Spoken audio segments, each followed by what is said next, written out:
Good morning, students. At the university question, find the Fourier sine transform of f of x is equal to sin x.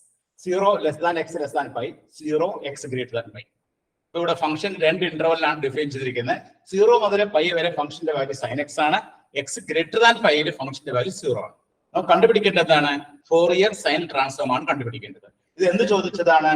December 2018 8 മാർക്കിന്റെ question ആയിട്ട് 2015 സ്കീമിന്റെ സ്റ്റുഡൻസിനോട് ചോദിച്ചതാണ്.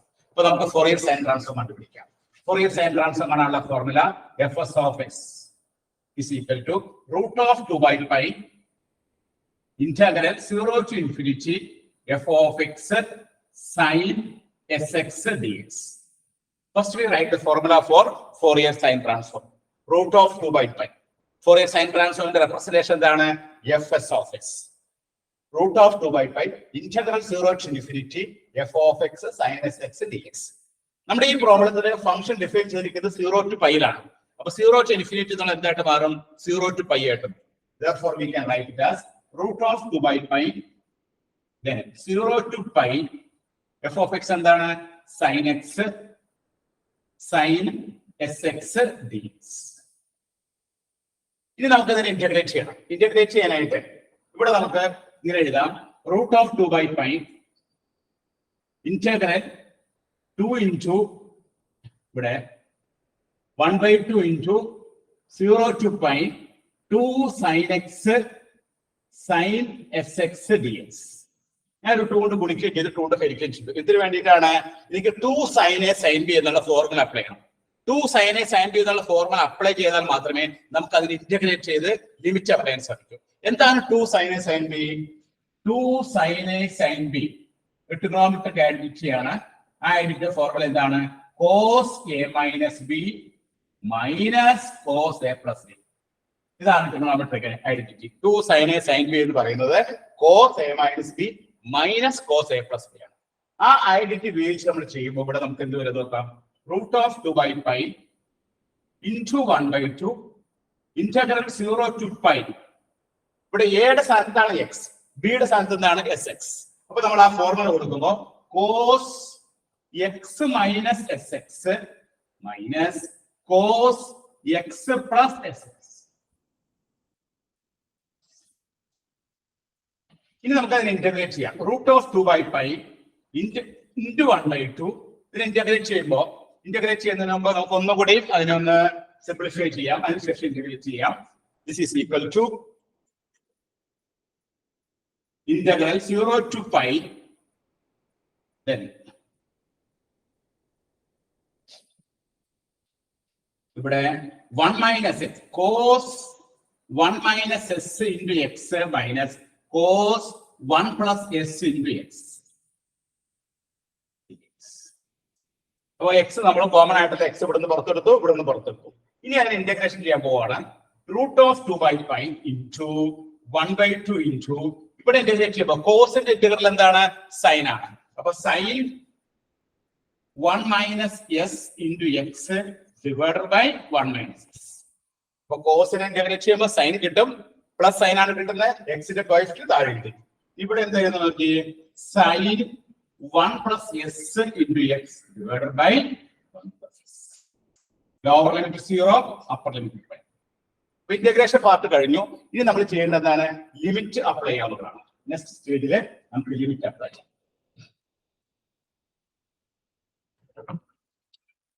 Limit apply ചെയ്യുമ്പോൾ this is equal to root of 2 by pi into 1 by 2 നമ്മൾ upper limit pi apply ചെയ്യാം. Apply ചെയ്യുമ്പോൾ sign 1 minus s into pi divided by 1 minus s minus sin 1 plus s into pi divided by 1 plus s. ഇവിടെ upper limit മാത്രം apply ചെയ്താൽ മതി. Lower limit apply ചെയ്യേണ്ട ആവശ്യമില്ല. Lower limit എക്സിന് 0 കൊടുത്താൽ സൈൻ 0 0 ആണ്, ഇവിടെ 0 ആണ്. അപ്പൊ അപ്പർ ലിമിറ്റ് മാത്രം നമ്മൾ അപ്ലൈ ചെയ്യുന്നു. അപ്പൊ root of 2 by pi into 1 by 2 into sin 1 minus s into pi by 1 minus s minus sin 1 plus s into pi by 1 plus s. ഇനി അതിനെ ഒന്നും കൂടി സിംപ്ലിഫൈ ചെയ്യാം. അത് എങ്ങനെയാണ് സിംപ്ലിഫൈ ചെയ്യുന്നത്? root of 2 by pi into 1 by 2 ഇവിടെ നമുക്ക് ഇങ്ങനെ എഴുതാം sin pi minus s pi by 1 minus s sin pi plus s pi divided by 1 plus s. ആ പൈ നമ്മൾ ഔത്തോട്ട് എടുത്തപ്പോ sign pi minus S pi എന്ന് കിട്ടി, ഇവിടെ പൈ പ്ലസ് എസ് പൈ എന്ന് കിട്ടി. ഇനി സൈൻ പൈ മൈനസ് തീറ്റ എന്താണ്? സൈൻ പൈ മൈനസ് തീറ്റ നമ്മൾ പ്ലസ് ടുവിൽ പഠിച്ചിട്ടുണ്ട്. സൈൻ പൈ മൈനസ് ട്രിഗണോമെട്രിയിൽ പഠിച്ചിട്ടുണ്ട്. സൈൻ തീറ്റയാണ്. സൈൻ പൈ പ്ലസ് തീറ്റ എന്താണ്? സൈൻ പൈ പ്ലസ് തീറ്റ എന്ന് പറഞ്ഞാൽ മൈനസ് സൈൻ തീറ്റയാണ്. ഈ sine pi minus theta second ക്വാഡ്രന്റിലാണ്. സെക്കൻഡ് ക്വാഡ്രന്റിലെ സൈൻ പോസിറ്റീവ് ആണ്. നമ്മൾ ASTC റൂൾ പഠിച്ചിട്ടുണ്ട്. ഓൾ സ്റ്റുഡൻസ് ടേക്ക് ഓഫ് എന്നുള്ള ഒരു അബ്രിവേഷൻ വെച്ചിട്ട്, അതായത് ഫസ്റ്റ് ക്വാഡ്രന്റിൽ എല്ലാം പോസിറ്റീവ് ആയിരിക്കും, സെക്കൻഡ് ക്വാഡ്രന്റിൽ സൈനും കൊസീക്കും പോസിറ്റീവ് ആയിരിക്കും, തേർഡ് ക്വാഡ്രന്റിൽ ടാനും കോട്ടും പോസിറ്റീവ് ആയിരിക്കും, ഫോർത്ത് ക്വാഡ്രന്റിൽ കോസും സീക്കും പോസിറ്റീവ് ആയിരിക്കും. ആ റൂളിനെയാണ് നമ്മൾ പറയുന്നത് ASTC റൂൾ. അത് നമ്മൾ ഓർമ്മയിൽ ഇരിക്കാൻ വേണ്ടിയിട്ടാണ് പറയുന്നത് all students take coffee or all silver teacup. നമ്മുടെ മനസ്സിൽ ഓർമ്മ ഇരിക്കാൻ വേണ്ടി നമ്മൾ ഒരു അബ്രിവേഷൻ ഉണ്ടാക്കിയിരിക്കുന്നതാണ് അതിന്റെ. അപ്പൊ അങ്ങനെ വരുമ്പോ ഈ സൈൻ പൈ മൈനസ് തീറ്റ എന്നത് സെക്കൻഡ് ക്വാഡ്രന്റിലാണ്. സെക്കൻഡ് ക്വാഡ്രന്റിലെ സൈൻ എന്താണ്? പോസിറ്റീവ് ആണ്. അപ്പൊ plus sine theta. Sign pi plus theta അത് തേർഡ് ക്വാഡ്രന്റിലേക്ക് പോകും. മൂന്നാമത്തെ ക്വാഡ്രന്റിലേക്ക് വരുമ്പോൾ മൈനസ് സൈൻ തീറ്റ. അതനുസരിച്ച് നമുക്ക് ഇങ്ങനെ എഴുതാം, √2/π into 1/2. ഇവിടെ നമുക്ക് സൈൻ പൈ മൈനസ് തീറ്റ എന്താണ്? Sine S pi by 1 minus S. ഇവിടെ നോക്കിയേ sine pi plus S pi, അപ്പൊ minus minus sine S pi divided by 1 plus S. അപ്പൊ ഇത് sine pi minus S pi എന്നുള്ള സൈൻ എസ് പൈ വരും. രണ്ടാമത്തെ കേസിൽ മൈനസ് സൈൻ എസ് പൈ വരും. അപ്പൊ അങ്ങനെ ആൻസർ കിട്ടി. That is equal to √2/π into 1/2 sine S pi by 1 minus s sin s pi divided by 1 plus s. നമുക്ക് അതിനെ ഒന്നുകൂടി സിംപ്ലിഫൈ ചെയ്യുമ്പോൾ നമ്മുടെ ആൻസറിലേക്ക് നമുക്ക് എത്തിച്ചേരാൻ സാധിക്കും. ഒന്നുകൂടി സിംപ്ലിഫൈ ചെയ്യാം. This is equal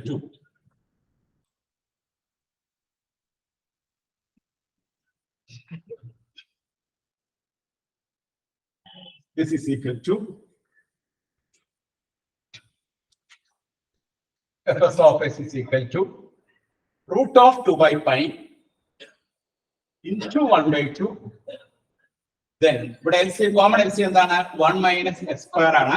1 minus S സ്ക്വയറിൽ 1 മൈനസ് എസ് എത്ര വെച്ചാൽ 1 plus S into sine S pi, then plus 1 plus എസിലാണെങ്കിലോ 1 minus S into sine S pi. Bracket open ചെയ്യാം. √2/π into 1/2. ഇത് ബ്രാക്കറ്റ് ഓപ്പൺ ചെയ്യുമ്പോൾ sine S pi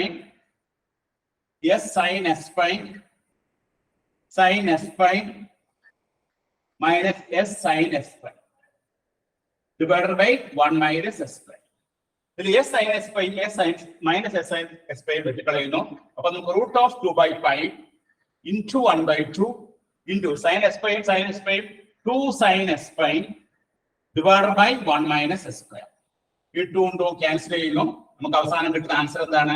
√2/π into sin s pi divided by 1 minus s. ഇതാണ് Fourier sine transform. അപ്പൊ Fourier sine ട്രാൻസ്ഫോമിന്റെ final answer നമുക്ക് എന്ത് കിട്ടി? √2/π into sin s pi divided by 1 minus s square കിട്ടി. അപ്പൊ ഇവിടെ നമ്മൾ ഓർത്തിരിക്കേണ്ടത് ഫോറിയർ സൈൻ ട്രാൻസ്ഫോം കാണാനുള്ള ഫോർമുല ഓർത്തിരിക്കുക. എന്താണ് ഫോറിയർ സൈൻ ട്രാൻസ്ഫോം കാണാനുള്ള ഫോർമുല? fs of s ആണ് സൈൻ ഫോറിയർ സൈൻ ട്രാൻസ്ഫോമിന്റെ representation. √2/π integral 0 to infinity f of x sin sx dx. അപ്പൊ ഇവിടെ തന്നിരിക്കുന്ന ഫംഗ്ഷൻ ഡിഫൈൻ ചെയ്തിരിക്കുന്ന ഇന്റർവൽ അതാണ് 0 to π യിലാണ് ഡിഫൈൻ ചെയ്തിരിക്കുന്നത്. 0 to π യിലാണ് function define ചെയ്തിരിക്കുന്നതുകൊണ്ട് 0 to infinity 0 to π ആകും. 0 to π യിൽ എന്താണ് ഡിഫൈൻ ചെയ്തിരിക്കുന്നത്? sin x ആണ്. sin x സബ്സ്റ്റിറ്റ്യൂട്ട് ചെയ്തു. അപ്പൊ നമുക്കത് ഇന്റഗ്രേഷൻ ചെയ്യാനെങ്കിൽ നമ്മൾ അതിനെ സം അല്ലെങ്കിൽ ഡിഫറൻസ് ആക്കി മാറ്റണം. അതിന് നമ്മൾ ഈ ട്രിഗണോമെട്രിക് ആൻഡിറ്റി ഉപയോഗിക്കുന്നു. നമ്മൾ ഉപയോഗിക്കുന്ന ട്രിഗണോമെട്രിക് ആൻഡിറ്റി ഏതാണ്? 2 sin a sin b. എന്താണ് 2 sin a sin b? cos a minus b minus cos a plus b. ആ ട്രിഗണോമെട്രിക് ആൻഡിറ്റി ഉപയോഗിച്ച് നമ്മൾ അതിനെ രണ്ടായിട്ട് തിരിച്ചതിന് ശേഷം നമ്മൾ അതിനെ ഇന്റഗ്രേറ്റ് ചെയ്യുന്നു. അപ്പർ ലിമിറ്റ് അപ്ലൈ ചെയ്യുന്നു, ലോവർ ലിമിറ്റ് അപ്ലൈ ചെയ്യുന്നു. സിംപ്ലിഫൈ ചെയ്ത് വരുമ്പോൾ ഫൈനലി നമുക്ക് കിട്ടുന്ന ആൻസർ എന്താണ്? Fourier sin transform is equal to √2/π into sin s pi by 1 minus s square. ഇതെന്ത് ചോദിച്ചതാണ്? ഡിസംബർ 2018 8 മാർക്കിന്റെ ക്വസ്റ്റ്യൻ ആയിട്ട് 2015 സ്കീമിലെ സ്റ്റുഡൻസിനോട് ചോദിച്ചതാണ്. അപ്പൊ എല്ലാവരും നോട്ട് ചെയ്തെടുത്തോളൂ കേട്ടോ.